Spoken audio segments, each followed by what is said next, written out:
येणारे 4 दिवस राज्यामध्ये जबरदस्त ऊन पडण्याची शक्यता आहे।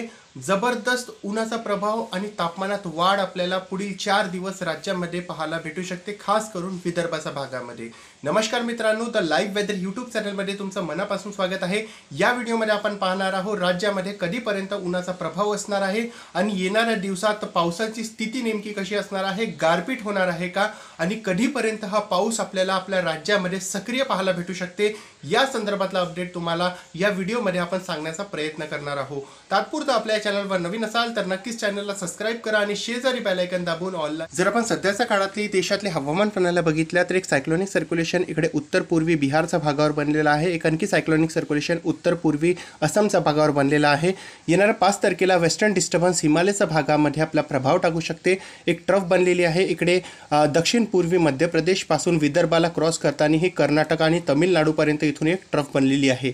या व्यतिरिक्त देशामध्ये कोणतीही हवामान प्रणाली सध्याच्या काळात सक्रिय आपल्याला दिसत नाही आहे, पण येणाऱ्या दिवसामध्ये राज्यात आपल्याला पावसाची स्थिती बनताना दिसणार आहे। सध्या आता देशामध्ये आपल्याला ढगांची स्थिती सुद्धा खूप जास्त कमी होताना दिसत आहे। पुढील 24 तासात राज्यामध्ये अनेक ठिकाणी सरासरीपेक्षा जास्त तापमान पाहायला भेटणार आहे। खास करून विदर्भातील अनेक जिल्ह्यांमध्ये अशी स्थिती आपल्याला पाहायला भेटू शकते। अकोला, बुलढाणा, अमरावती, नागपूर, भंडारा, गोंदिया, चंद्रपूर, यवतमाळ आणि गडचिरोली या भागात पुढील 24 तासात 40 किंवा 40पेक्षा जास्त तापमान पाहायला भेटू शकते। काही भागामध्ये आपल्याला जबरदस्त उन्हाचा प्रभाव पाहायला भेटू शकते, गरम गरम हवा चालू शकते आणि यामुळे आपली आरोग्याची नक्कीच प्रत्येक नागरिकांनी काळजी घेण्याची गरज आहे। तसंच इकडे नांदेड, परभणी, हिंगोली, धाराशिव, लातूर या भागातही पुढील 24 तासामध्ये उन्हाचा प्रभाव आपल्याला पाहायला भेटू शकते। इकडे छत्रपती संभाजीनगर, अहमदनगर, तसंच जालना आणि त्याच्या आसपासच्या भागामध्ये जळगावच्या भागात, नाशिक, नंदुरबार, धुळे या भागातही पुढील 24 तासात जबरदस्त ऊन पाहायला भेटू शकते आपल्याला आणि तापमान 40 डिग्रीपर्यंत पाहायला आपल्याला भेटू शकतात। पुढील 48 तासाबद्दल जर मी तुम्हाला माहिती दिली तर 48 तासात ही आपल्या राज्यामध्ये उन्हाचा प्रभाव जबरदस्त पाहायला भेटू शकते आपल्याला। आणि त्यानंतर जर आपण समोर वाढलं आणि येणाऱ्या 4 तारखेबद्दल तुम्हाला सांगितलं तर 4 तारखेला सुद्धा राज्यात जबरदस्त उन्हाचा प्रभाव आणि तापमानात सरासरीपेक्षा वाढ आपल्याला पाहायला भेटू शकते। तर नक्कीच आहे शेतकऱ्यांनो आणि नागरिकांनो उन्हापासून आपला बचाव करण्याची खूप जास्त इथून आपल्याला गरज दिसत आहे। तसंच आपण 5 तारखेवर आलं तर 5 तारखेला सुद्धा राज्यामध्ये तापमानाची स्थिती आपल्याला सामान्यपेक्षा जास्त पाहायला भेटत आहे आणि 6 तारखेपासून राज्यामध्ये काहीसा तापमान आपल्याला घट पाहायला भेटू शकते तापमानात, कारण 6 तारखेपासून ढगाळ वातावरण आणि काही ठिकाणी वादळी वाऱ्यासोबत विजेच्या कडकडाटासोबत गारपिटीसोबत पाऊस होण्याची शक्यता इथून आपल्याला दिसत आहे। जर येणारा 6 तारखेचा आपण न्यूमेरिक डेटा मॉडेल बघितला तर येणाऱ्या 6 तारखेला राज्यामध्ये पाऊस होण्याची शक्यता आहे। वादळी वाऱ्यांसोबत विजेच्या कडकडाटासोबत पाऊस होण्याची शक्यता आहे। अशी शक्यता कोकण किनारपट्टीतील मुंबई आणि त्याचा रायगड आणि त्याचा आसपासच्या भागामध्ये असणार आहे। काहीचा उत्तर मध्य महाराष्ट्रातील नाशिक, नंदुरबार, धुळे आणि जळगावतील काही तालुक्यांमध्ये पाऊस होण्याची शक्यता असणार आहे। पुणेसह अहमदनगर, छत्रपती संभाजीनगरच्या भागातही आपल्याला येणाऱ्या 6 तारखेपासून तुरळक ठिकाणी 1-2 गावांमध्ये 1-2 तालुक्यांमध्ये पाऊस होण्याची शक्यता दिसत आहे। नांदेड, लातूर, धाराशिव, तसंच इकडे सोलापूर आणि सातारा या भागातही आपल्याला काही ठिकाणी पाऊस होण्याची शक्यता दिसत आहे। आणि त्याचा आसपास जसं आपण आतमध्ये गेलं आणि परभणी आणि त्याचा आसपासचा भाग बघितला, परभणी, जालना याच्या आसपासच्या भागामध्येही काही ठिकाणी स्थानिक पातळीवर ढग तयार होऊन विजेच्या कडकडाटासोबत वादळी वाऱ्यांसोबत पाऊस होण्याची शक्यता आहे। काही ठिकाणी जर की स्थिती अनुकूल असली तर गारपीटसुद्धा होऊ शकते। इकडे बुलढाणा, अकोला आणि अमरावतीतील काही भागामध्ये सुद्धा आपल्याला 6 तारखेपासून तुरळक ठिकाणी पाऊस होण्याची शक्यता दिसत आहे। इकडे चंद्रपूर आणि गडचिरोलीतील काही भागामध्ये 1-2 तालुक्यांमध्ये पाऊस होण्याची शक्यता आहे। हा पाऊस विखुरल्या स्वरूपात असणार आहे, असं नाही आहे की सर्वच भागामध्ये पाऊस पडणार आहे। काही भागामध्ये पाऊस पडणार आहे आणि काही भागामध्ये हवामान प्रामुख्याने कोरडं आपल्याला पाहायला भेटू शकते।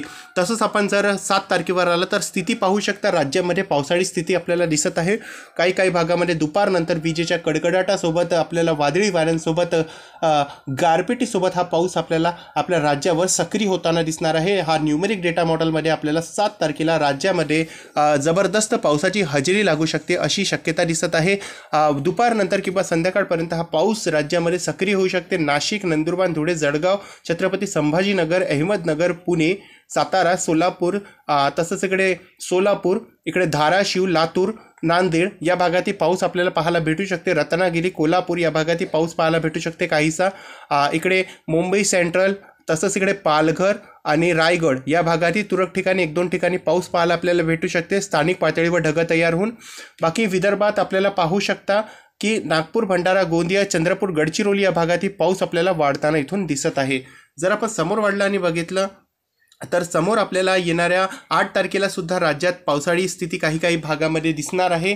काही भागामध्ये विजेच्या कडकडाटासोबत वादळी वाऱ्यांसोबत किमान 50 ते 40 किलोमीटर प्रति तासाच्या वेगाने वादळी वाऱ्यांसोबत हा पाऊस आपल्याला 6, 7, 8 तारखेला पाहायला भेटू शकते काही जिल्ह्यांमध्ये.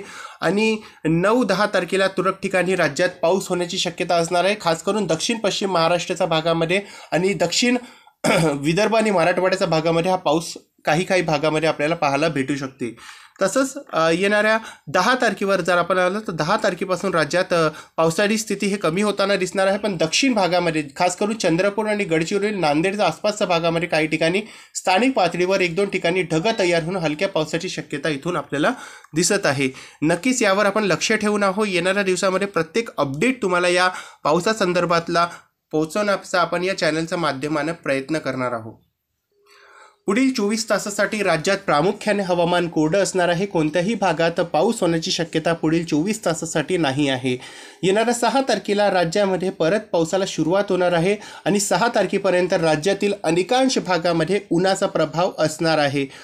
सध्या आता राज्यामध्ये 40पेक्षा जास्त तापमान अनेक जिल्ह्यांमध्ये आपल्याला पाहायला भेटत आहे. अशीच परिस्थिती येणाऱ्या 5 आणि 6 तारखेपर्यंत आपल्याला पाहायला भेटणार आहे. 6, 7 आणि 8 तारखेला राज्यामध्ये आपल्याला उन्हाचा प्रभाव काहीसा प्रमाणात कमी दिसणार आहे. 35 आणि 40 डिग्रीचा मध्यात आपल्याला राज्यातील अधिकांश भागामध्ये तापमान पाहायला भेटू शकतं 6 आणि 7 तारखेला. त्यानंतर हळूहळू जसं हा पावसाचा जोर आपल्या राज्यावरून ढगांचं वातावरण कमी होते तसं परत राज्यामध्ये एकदा तापमान वाढण्याची स्थिती निर्माण होण्याची शक्यता इथून आपल्याला दिसत आहे. तर सध्याचा या व्हिडिओमध्ये आणि अपडेटमध्ये बस इतकंच. चॅनलवर नवीन असाल तर नक्कीच चॅनलला सबस्क्राईब करा आणि जर की हवामानासंबंधित तुमच्या मनात काही प्रश्न आले असतील तर नक्कीच या व्हिडिओच्या खाली तुम्ही कमेंट करू शकता. तेव्हापर्यंत नमस्कार.